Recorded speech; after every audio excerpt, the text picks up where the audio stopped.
So good morning everyone, my name is Lalit Soni and you are watching Drishti IAS. In this live session we will be discussing Indian Express since it was weekend and we could not come live on Friday, so we will be discussing Friday, Saturday, Sunday and Monday. Okay, though there was not very much to discuss, but today's session will be long because it's of for the 4 days. So let's start. We will start with the practice question which was given to you in the previous lecture, and then we will move forward to these 3-4 important articles. Other than that also there will be some articles. So we will be discussing nearly 4, 5, 6 articles today, and then we will go to the from around the world. There are certain articles with respect to environment as well as your international relations, and then for your own read there will be 2 articles. Okay, then practice question for your next session. Okay, so let's start with the first you can say our front page is here, today's newspaper. So 6 months after the enactment of the new Sanhitas, certain curtains on the old IPC, CRPC evidence laws, now new code will come into effect from today. 1st of July was the deadline which was kept for the implementation of the new Sanhitas, or you can say new criminal laws, which has been recently changed. Okay, so we'll be talking about them. We will be talking about the important changes which is happening in that regard. And since we have discussed these criminal laws earlier as well, so we will not go into details of it, because obviously repeating same thing again and again will be of no use. So I have added this article for your own read as well.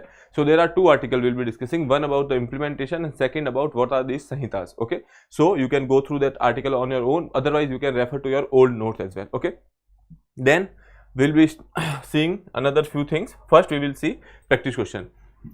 Myawaddy is known for its border crossing with which neighboring country? India, Bangladesh, Thailand and China. Okay, so this area, Myawaddy region, that was in news because of the, you can say it is on the Thailand and Myanmar's you can say border, and there are certain issues with respect to, you can say, immigration is happening. Other than that also there are certain you can say cyber crime related rackets which are going, cyber fraud related rackets which are going over there. So all these things are there. Other than that also some people who are moving to who wish to move to the areas of Thailand etc. for the, you can say, employment, but the thing is they are stuck at this particular border, that is Myawaddy. Okay, so when we are talking about it is a border crossing between Myanmar and Thailand. Okay, option C would be a right answer. Here you can see this is Thailand, Mae Sot, you know that, and then you know that we have this IMT trilateral highway More in you can say our India, and then Mae Sot that is there in Thailand via Myanmar. Okay,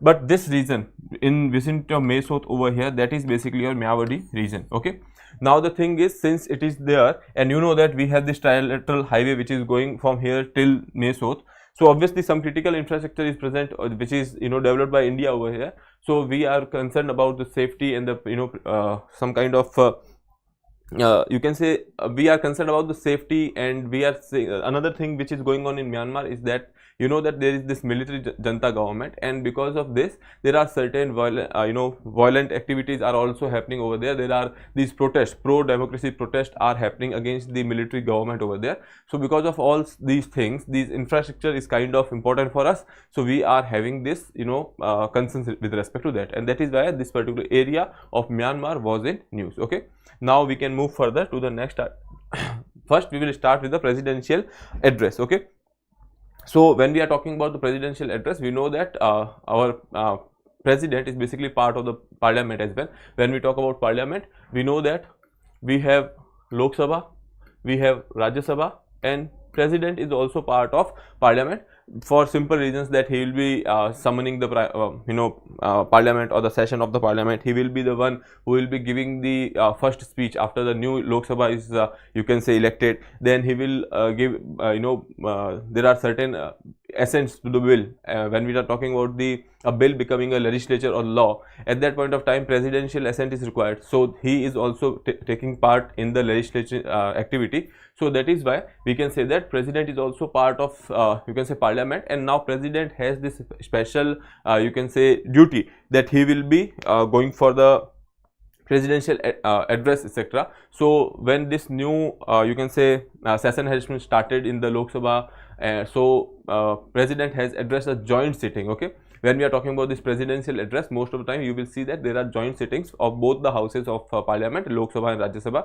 So in that joint sitting they have talked about certain things. We'll be talking about that. And then how 3 NDA speeches framed constitution, coalition and mandate. They are talking about basically from the Atal Bihari Vajpayee's time and then the last 2 terms, etc. So basically when we talk about this presidential address, or the first presidential address which has happened in the parliament, they basically talk about the, let's say, what goals they are achieve, they want to achieve in the further 5 years.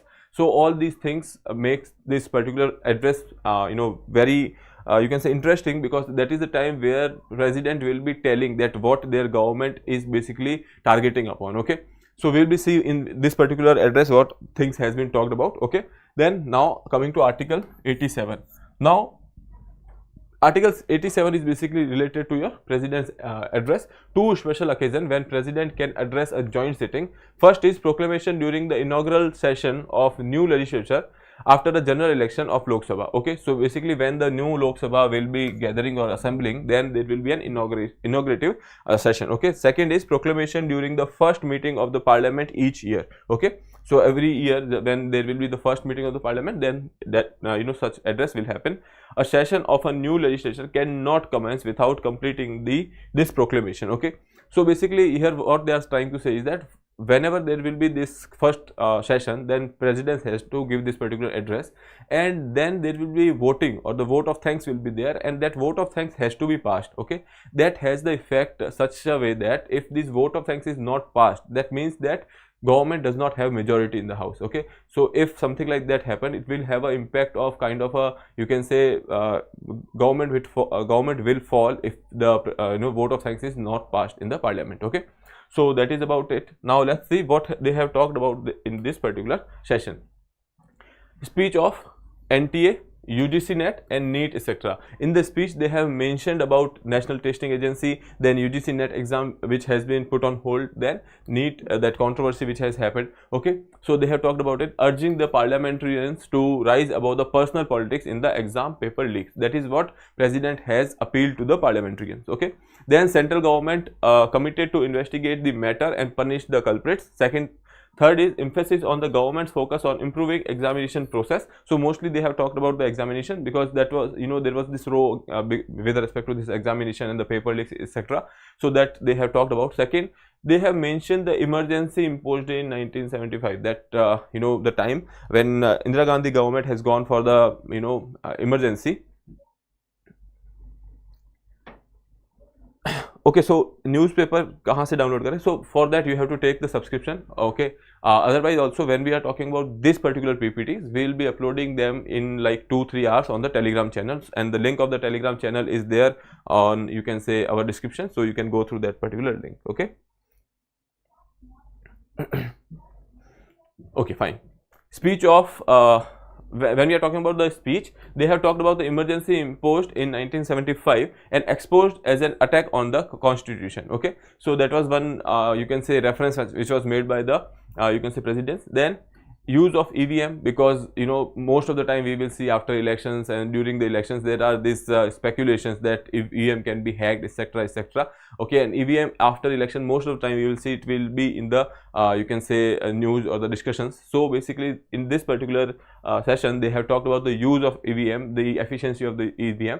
Okay, otherwise also when we are talking about the EVMs, there are various cases and petition which has gone to the Supreme Court, and Supreme Court has said that since the time EVM has been in the you can say use, after that till now we have seen that there is increase in the turnout. So that means that people are putting faith on it. Okay, and otherwise also there is no hard and fast evidence which suggests any kind of misuse of EVMs. Okay, President Modi mentioned government's efforts to promote peace and prosperity in the northeastern region. So that was also there. Okay, now so this is not President Modi, so don't be confused with that. That was a mistype, sorry for that. So our president has mentioned that they will be focused on the northeastern region as well, because the development and the whatever the issues which are going on in northeastern region, which we have discussed, like Manipur, we have talked about the Myanmar border where we are having this free movement regime, etc., Arunachal Pradesh. So that is why it becomes imperative to focus on the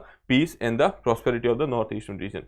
Now talking about the history of these presidential address. So obviously, since we have taken most of our you can say constitutions, provisions etc. from various countries, few of them were taken from the UK. I will say most of them, because our constitution mostly you can say that 1935 Act was there, and Government of India Act 1935, and afterwards we have actually gone for certain changes, but major administrative whatever requirements were there, that were taken from the 1935 Act. Okay. Now, the tradition of monarch addressing the parliament began in the 16th century in the United Kingdoms. When we are talking about the United States, in the 18th century or the late 18th century, it has happened. President George W. Bush addressed the Congress for the first time. That is also not true. So that has happened in 1790 for the first time in USA. Okay.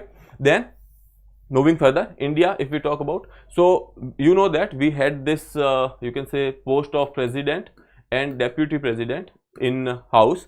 So basically that practice came in the 1990 Act. Okay, 1990 Act, that was also known as the Montagu-Chelmsford reforms. Okay, on the basis of that we have gone for the creation of post, that is president and the deputy president, and not these president is not today's president, because these are basically you can say speaker and deputy speaker. Okay, because in 1919 they have been referred as president and deputy president. In 1935 Act they replaced the name or changed the names to speaker and deputy speaker. Okay, so that has happened with that particular you can say Act, that is Act of 1919. And then when we are talking about this particular thing, okay, with respect to the address of president, at that time also this particular address of president had came into picture. At that point of time, Governor General was used to do that. Governor General had this power earlier. Okay, because when we are talking about the today's president, at that point of time we had viceroys, governor generals etc. So at that point of time, at the provincial level, the Governor General has this particular power. After the constitution came into force, President Rajendra Prasad addressed the Lok Sabha and the Rajya Sabha for the first time January 31st, 1950. Okay, and since then we are going for all these things. Okay. Now moving further, during the provisional parliament in 1950, the President Prasad delivered a speech before each session. Then in 1951, the first amendment to the constitution made this a law and made the president's address annual event. Okay, so since 1951 we have this as a law, or you can say it is also now after that it has become an annual practice that you have to do it. That's what your article 83 says. Okay, then other processes if we talk about, so first what will happen, that there will be a presentation of motion of thanks. After this particular speech has been done, then there will be a motion of thanks, okay, which will be presented in the parliament. Then there will be a debate on the address, then reply by Prime Minister and voting on the motion. Okay, so what will happen is that president has given the address, and after that that motion of thanks will be put forward on the table of the parliament, and then there will be a debate on that particular motion. Okay, or the whatever speech was there, and afterwards there will be a reply by the Prime Minister. Prime Minister will tell you like whatever they have said, how they will be going to do it, or whatever question has been asked, he will reply to that, and afterward there will be a motion of thanks. Now this voting on motion will be there, and when we are talking about this voting on the motion, if this motion is not passed in the parliament at that point of time, then it will have a effect that government does not have the majority, and there might be a possibility that government will be falling. Okay, so that is about the presidential address, that is about the motion of thanks, how it is started, and since 1951 it is a law. Okay, so I hope that is clear. Now we can move further to the next article. Hold on.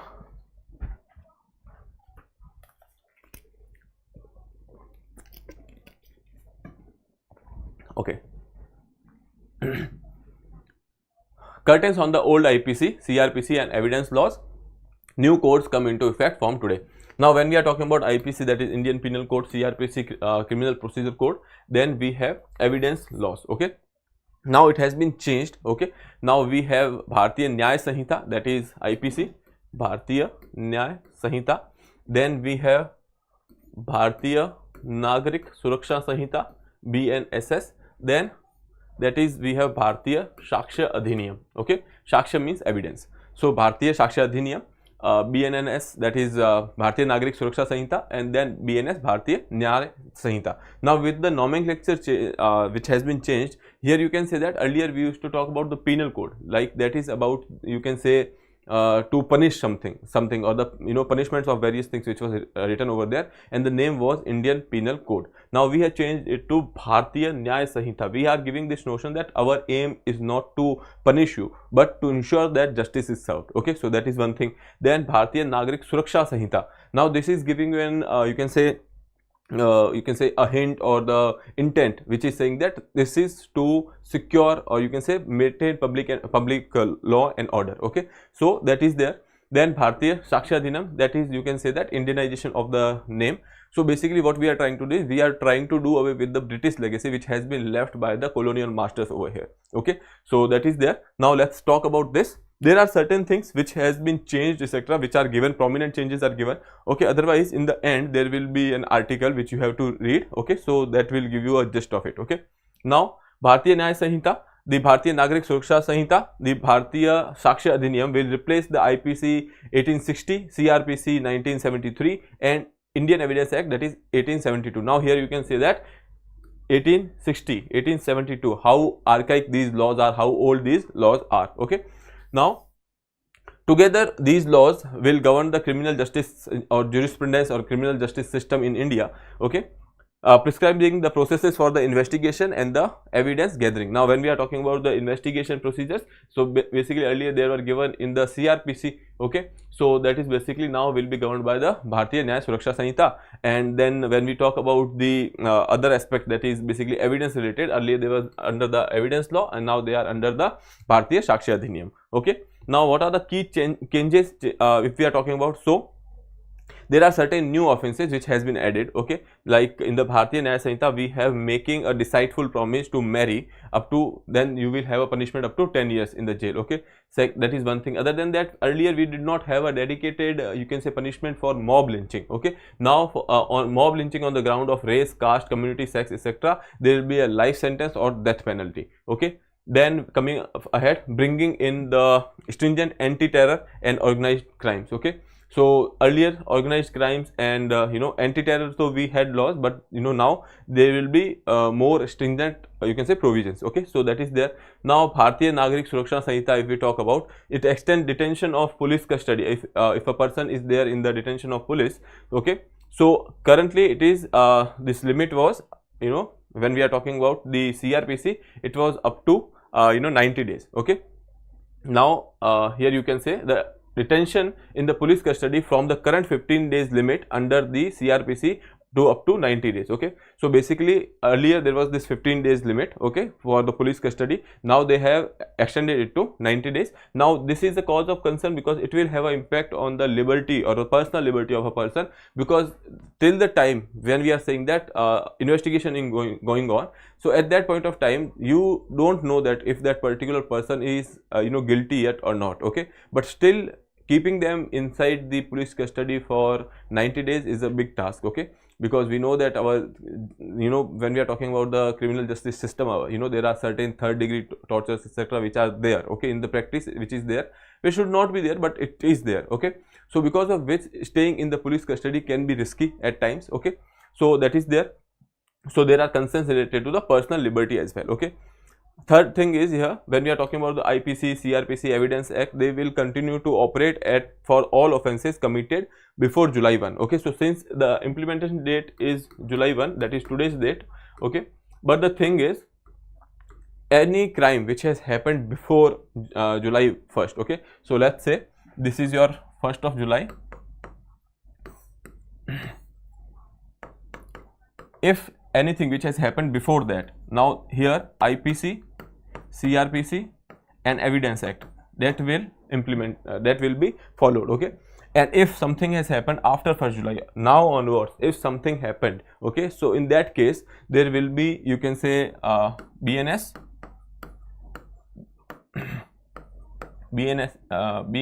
and Bharatiya Sakshi Adhiniyam. Now we will be following these laws. Okay, so considering that, even if I go to police station 2 days after now, and let's say on the 4th of July I go to there, but the thing is I'm registering a crime which has happened like let's say 7 days back, okay, then this law will apply, because till then these were not implemented, okay. So I hope that is clear.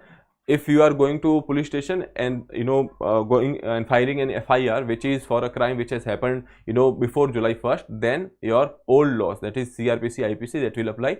And if you are filing any FIR which is for the incident which has happened after the 1st of July or on or after the 1st of July, then you will say the new laws will be used, okay. So that is there. Now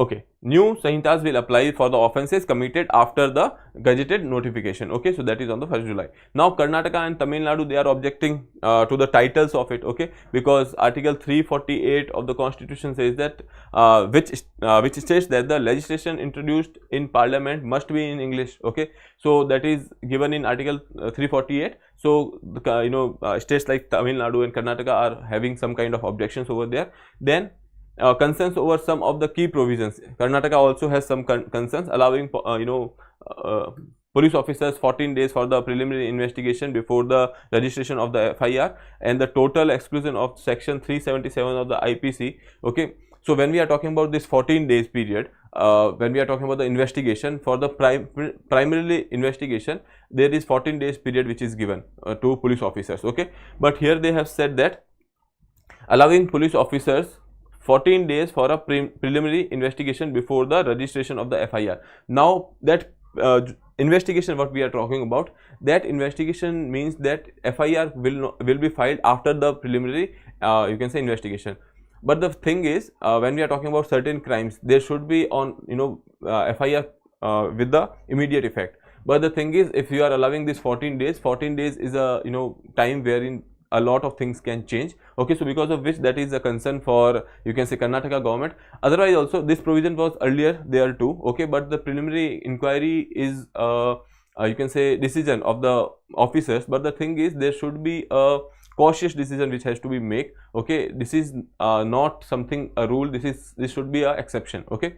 So that is there. Anyway, next is section 377, okay. So we have talked about these you can say 377, removal of 377. A part of 377 was removed earlier, okay. But the thing is, this time they have actually gone for the removal of the whole section. In the new Sanhitas, you don't have a section for the section 377 which was there, okay.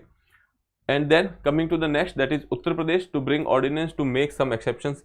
So in UP there are certain laws, okay. So here you can say like UP Gangster and the Anti-Social Activity Prevention Act, then the UP Control of Gundas Act. So such acts were there, and there are certain exceptions which has been, or when we are talking about the UP will be coming up with certain kind of state laws, okay. So obviously that will not counter, but the special provision can be made, okay. So any law in any state that should not counter any kind of parliamentary law, okay. So that is there. Now moving further, next article, which is related to 5 army men swept away as a tank gets stuck in the Ladak River. So basically this incident which has happened over there, okay. Now obviously we have lost 5 men, 5 army personnel, that is a huge loss. But for us right now what is important is that first which area it has happened, okay, and what are the areas nearby. So here they have mentioned 2-3 things. One thing is that they have mentioned the Shyok River. Shyok River. So this river is basically you can say tributary of Indus.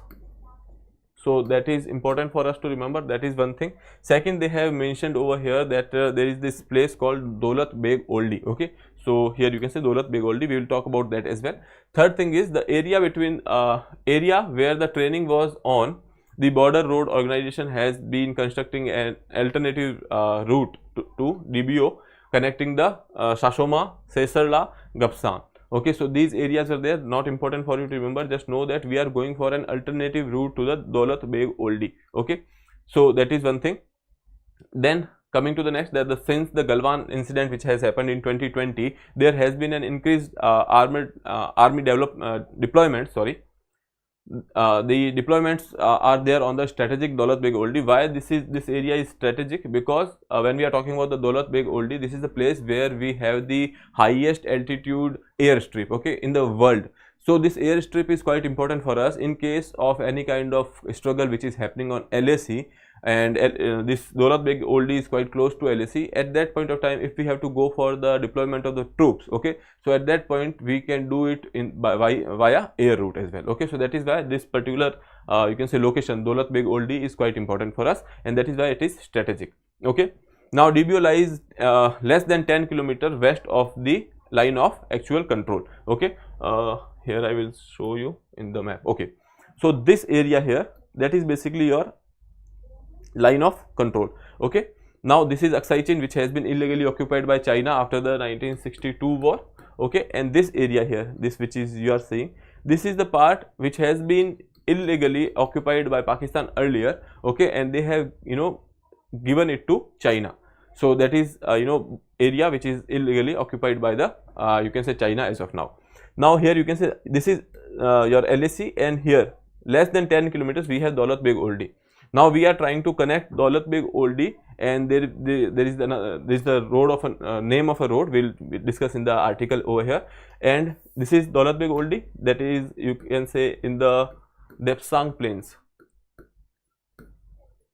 okay. So that is one thing. Then you know that Galmal is there. Then we have this Darbuk Shiok Daulat Beg Oldie road, okay. Darbuk Shiok Daulat Beg Oldie road, here you can see this is the road, okay. So that is there. Then you know that Hot Spring was the area which is also has a concern with the India and China border concern is there. Then there is this Pangong Tso Lake, okay. So this lake over here which you are seeing, this is basically Pangong Tso Lake, okay. When we talk about Pangong Tso, most of the you know, part is there in the China, and here you can say there are, you know, northern bank of Pangong Tso, then there is southern bank of Pangong Tso. Then we have Chusul, then this is there Demchok, okay. So Demchok area is also contested areas. So all these areas becomes important for you. We have seen Daulat Beg Oldie, okay, and we have seen the Darbuk Shiok Daulat Beg Oldie road. Now see, this road is quite, you know, close to the LAC, and that is why this road is a concern for China, because if we have a highway, if we have a road where we can, you know, control the movement of the troops, so that is obviously cause of concern for China, okay. Now moving further, okay. India and China have been engaging in the military standoff in Ladakh since 2020. Friction points such as Galwan Valley, north-south banks of Pangong Tso Lake and Gogra Hot Spring, okay, so which we have discussed in the you can say map, okay. I hope that is clear. Now we can move to the next part. The whole point of taking this article was to tell you that this is the map or the area which is between, you can say these are the area of contention between India and China, so you can keep a tab of that, okay. Now moving further, bail for Soren after 5 months, High Court says reasons to believe that he is not guilty. Now when we are talking about the issues, or you can say charges are related to PMLA, that is Prevention of Money Laundering Act, okay. Under PMLA, there are very, you know, less chances that you will be getting a bail, because the provisions are so stringent, okay. So getting a bail will be difficult. Now when we talk about the section 45 of PMLA, so that says that there should be no court shall grant a bail unless there are certain conditions. Now these certain conditions are basically the twin test, okay. We will discuss about that. In this particular case, he has gotten the bail because the court says that they are satisfied that there are you know, reasons to believe that this person is not guilty, okay. Now coming to the you can say PMLA here, basically if we speak, it is a you can say Act of 2002. It was implemented in January 2003. The Act seeks to combat money laundering in India and has 3 main objectives: to prevent and control the money laundering, to confiscate and seize the property obtained from the laundered money. When we are talking about the black money, a person is gathering a property with the use of those black money or the, you know, money laundered or laundered money. In that case, if we have these reasons to believe that that person is having this kind of black money, so the authorities can confiscate this particular you know, properties. Now to deal with any issue connected with the money laundering in India. So this is the main objective of PMLA. When we are talking about the section 45 or the bail provision in the PMLA, here you can say the section 45 of PMLA deals with the bail. First states that no court can grant bail for offense, okay.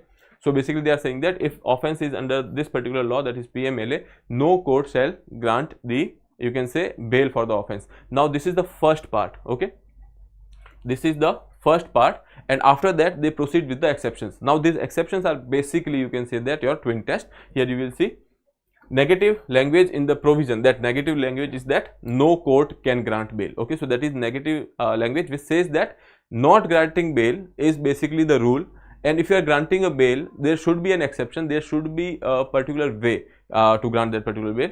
The provisions makes it mandatory to hear the public prosecutor in all the bail application, and when the prosecutor opposes the bail, then court shall go for the twin test, okay. Obviously if you will ask the prosecutor, the prosecutor will say that bail should not be granted, okay, but now it is court's duty to be objective, okay, and court cannot be biased. So basically they will apply the twin test. If they think that twin test the answer is yes, then they can go for the bail. Now let's see the two conditions for your bail in the PMLA. That is, first is that there are reasonable ground for believing that the accused is not guilty of such crime, okay, which has happened in this particular case. Second, he is not likely to commit any offense when on the bail, okay. In the mostly when we are talking about the money laundering related cases, the amount is kind of huge, and in such way if a person is there with some kind of such amount, such monetary you can say influence, other than that also if he has the mind and the capacity to go for a fraud of like 500 crore 3000 crore, such amount if they are able to manage, launder, okay, that means that these person are having intent as well as the capacity to do it, okay. So similarly if they go out and if they are culprit, if they are guilty and they are going out, there are high chances they will go for the tampering with the evidence. Otherwise also they will make sure that the authorities never find the money trail, okay. If you do not find the money trail, that means that you will not be able to prove in the court that there was some kind of money which has been laundered, okay. That is why most of the time it is seen that the such people who are involved in the money laundering cases or economic offenses, they are not basically granted bail, and that is why it is given in the, you can say, section 45 that no court shall grant bail until unless they are of the opinion that the accused will not be you can say going for any kind of offense when he was on the bail, okay. Tampering with the evidences is also an offense, okay. So that is about your PMLA and the section 45 twin test, etc. Then Khartumbi umbrellas, okay. You can go through this particular article because I have highlighted the part, but right now we are talking about this Khartumbi umbrellas because PM in Man Ki Baat has discussed about that, okay. Now when we are talking about this particular, you can say, Khartumbi umbrella, basically in the area where they are belonging to, that is in Kerala's Attapadi, in Kerala's Palakkad district, okay. If you can remember, that's good enough. Otherwise please remember the name of the state, okay. There are chances that such things can be asked in the examination because they are specifically famous for certain things, okay. Now these colorful umbrellas are strikingly splendid, and the special fact is that these umbrellas are made by the tribal sisters of Kerala, okay. So there are tribal community and women there are basically going for the manufacturing of these umbrellas. Now the problem is that in that particular area, because of the issues of malnutrition, poverty, etc., so to empower these women, this particular initiative was there. Malnutrition has been identified as one of the reasons behind mothers in Attapadi delivering unhealthy babies. Ensuring a source of income was essential for improving their life standards and the overall health. Thus the idea of manufacturing umbrellas came up, okay. So that is the idea behind it. Now Khartumbi was the cultural group of tribal children at Attapadi. The umbrella is adopted as the brand name, okay. So basically this is the name of the tribe which was living over there, and after these issues, when they decided to go for manufacture of this particular umbrella, they have used that particular name as a brand, okay. So that is there. Most of these women work under the Mahatma Gandhi National Rural Employment Guarantee System, that is Manrega, okay. The umbrella manufacturing has been designed to ensure an additional source of income for women, okay. So from this particular article, first you can remember that what is this Khartumbi, okay. Second thing is in which area it is having this particular, you can say, manufacturing unit, what is the reason behind it, and this particular thing can be a case study if you are writing mains, okay. So that can be a case study wherein you can mention a report from Indian Express, and you can say that in Kerala for the empowerment of the woman or the provide you additional income, this particular model has been used, okay. So that is about it. Here in this particular picture you can see there are some women which are trying to make these colorful umbrellas. That is basically your Kar Tumbi umbrellas. Okay, now moving further, who are two Passi communities icons invoked by the Faizabad MP during his oath? Okay, so basically he has mentioned two people over there, that is Uda Devi, okay, and second is here Maharaja Bijli Passi. Okay, so here you will see Uda Devi was part of the royal guard of Begum Hazrat Mahal. Okay, when we are talking about the Begum Hazrat Mahal, you know that from the Lucknow area, this Begum has actually fought the 1857's mutiny. So that is there, and in her basically you can say that when we are talking about the royal guards of Hazrat Mahal, basically there was this woman, that is Uda Devi. Okay, so Uda Devi Passi, and she has been mentioned in the oath over here, and she was later basically you can say killed by these British people. So that is there. She is credited with having mobilized people to take up the arms against the British on November 16, 1857. Uda Devi was among the soldiers who clashed with the British you can say regiment stationed in the Gomti River in Lucknow. Okay, and said that she killed at least 3 dozen Britishers at that point of time, and afterwards she was killed over there. Okay, so that is the kind of bravery our females has you can say put forward in the time of your, or you can say in the independent struggle, and even before that, that is when we are talking about the 1857, at that point of time you know that there was a role of various women, Hazrat Mahal, Rani Lakshmi Bai, now Uda Devi Passi. So these names should be mentioned in your answer writing when we talk about the Rani Lakshmi Bai or Hazrat Mahal. So these names everyone will be writing. Okay, so if you are writing such names and giving at least one liner for them, or at least some kind of example that she has killed like 3 dozen people over here and then she was martyred over there, so such things will put extra weightage in your answer writing. Anyway, now we can move further, that is Maharaja Bijli Passi. When there was many prominent Passis from various time, here you can say like Daldev, Baldev, Kakoran, all these were basically Passi leaders. Here Bijli Passi is among the most prominent you can say personality we see in history, having ruled over some parts of UP in medieval period. The ruins of the forts from where he rules will still it is still present in the Lucknow region. Okay, and Yogi Adityanath led government in UP has announced plan to renovate and redevelop Bijli Passi's fort as a tourist destination. Okay, so that is there. When we are talking about the significance of Passis, so basically they are having 7% of the UP scheduled caste population. So that is why in UP they are having a quite a you can say population over there. So that is there. Please remember these two names, that is Maharaja Bijli Passi, he was a ruler from the medieval time in the area of UPs, and then Uda Devi Passi, she was from 1857. She was played a very important role in the 1857's mutiny. Okay, so these two things you can remember. Now moving further to the next article, which is related to journey from Europe to sub-Saharan Africa to South America, likely took 5 to 8 days. Basically they are talking about painted lady butterfly. Okay, here you can say this is the butterfly. So basically mostly what happens is that birds, or you can say insects, they migrate from one place to another. Okay, so when we are talking about this particular incident which has happened, so they have been found in the South American continent. Okay, so here you will see a flock of painted lady butterflies stranded on the beach in the French Guiana. Okay, the painted lady or the species Vanessa cardui is one of the most widespread butterflies, but it isn't found in the South America, yet they were found recently over there in that particular continent. So basically if we speak, so you know that Europe, then comes the Mediterranean, and then comes the African continent. Most of the time what will happen is you will find them on this particular route, that is from the Europe to you can say Africa. But this time what has happened is that because of the influence of the winds over there, so let's see, this is the Mediterranean over here, and then we have this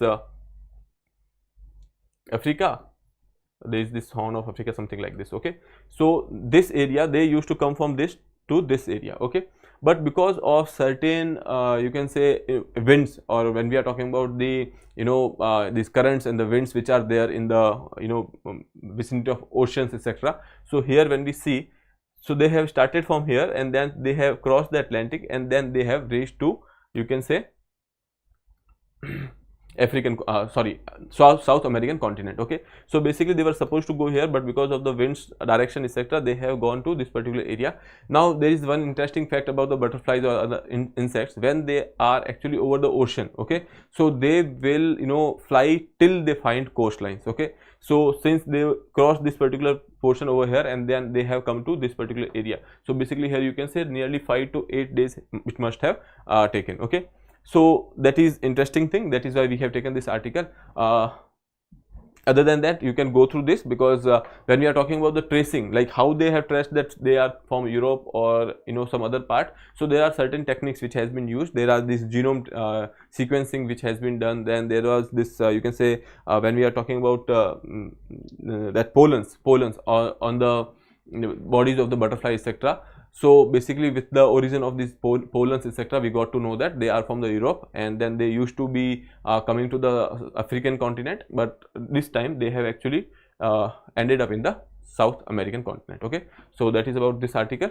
Now moving further, that is related to the controversial project in South Africa aims to find traffickers using the radiation detectors at the national borders. Okay, what is they are doing is that basically with the help of the radiations, what they are doing is that they are making a hole inside their horn, and then they are inserting this radioactive element over there, and because of which when the poachers are basically taking this horn with them, they can be traced and they can be caught. Okay, but there are certain ethical concerns which are related to it, because obviously when we are drilling a hole in the horn of a particular rhino over there, so that is some way you can say some people can see it as unethical.